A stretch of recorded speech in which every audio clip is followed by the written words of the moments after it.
Hello, citizens of the world. We are anonymous.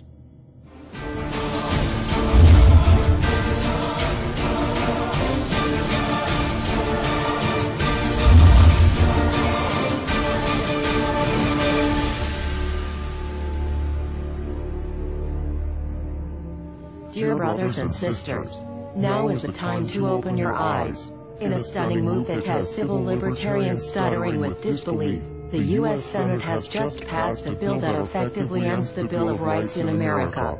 The National Defense Authorization Act is being called the most traitorous act ever witnessed in the Senate, and the language of the bill is cleverly designed to make you think it doesn't apply to Americans. But toward the end of the bill, it essentially says it can apply to Americans if we want it to.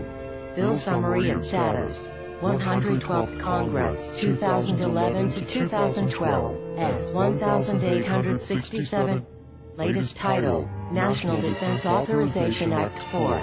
This bill, passed late last night in a 93-7 vote, declares the entire USA to be a battleground upon which U.S. military forces can operate with impunity, overriding Posse Comitatus and granting the military the unchecked power to arrest, detain, interrogate and even assassinate U.S. citizens with impunity. Even Wired magazine was outraged at this bill, reporting, Senate wants the military to lock you up without trial. The detention mandate to use indefinite military detention in terrorism cases isn't limited to foreigners. It's confusing, because two different sections of the bill seem to contradict each other. But in the judgment of the University of Texas Robert Chesney, a nonpartisan authority on military detention, U.S. citizens are included in the grant of detention authority. The passage of this law is nothing less than an outright declaration of war against the American people by the military-connected power elite. If this is signed into law, it will shred the remaining tenets of the Bill of Rights and unleash upon America a total military dictatorship, complete with secret arrests, secret prisons, unlawful interrogations, indefinite detainment without ever being charged with a crime, the torture of Americans and even the legitimate assassination of U.S. citizens right here on American soil.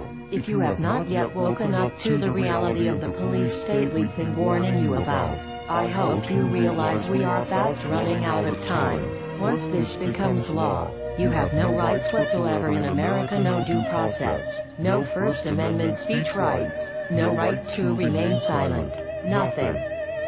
The U.S. Senate does not want us to speak.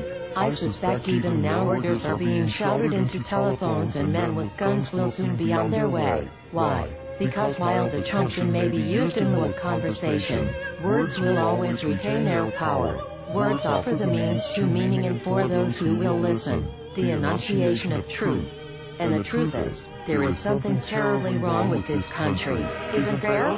Cruelty and injustice, intolerance and oppression, and where once you had the freedom to object, to think and speak as you saw fit, you now have censors and systems of surveillance coercing your conformity and soliciting your submission.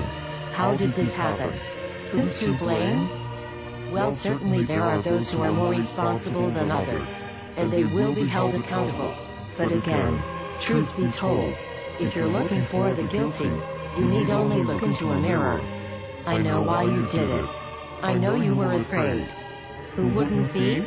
War, terror, disease. There were a myriad of problems which conspired to corrupt your reason and rob you of your common sense. Fear got the best of you, and in your panic, you turned to the now president in command, Barack Obama. He promised you order. He promised you peace, and all he demanded in return was your silent, obedient consent. More than 400 years ago, a great citizen wished to embed the 5th of November forever in our memory. His hope was to remind the world that fairness, justice, and freedom are more than words, they are perspectives. So if you've seen nothing, if the crimes of this government remain unknown to you, then I would suggest that you allow the 5th of November to pass unmarked. But if you see what I see, if you feel as I feel, and if you would seek as I seek, then I ask you to stand beside one another, 1 year from November 5th, 2011, outside the gates of every courthouse of every city demanding our rights. Together we stand against the injustice of our own government. We are anonymous.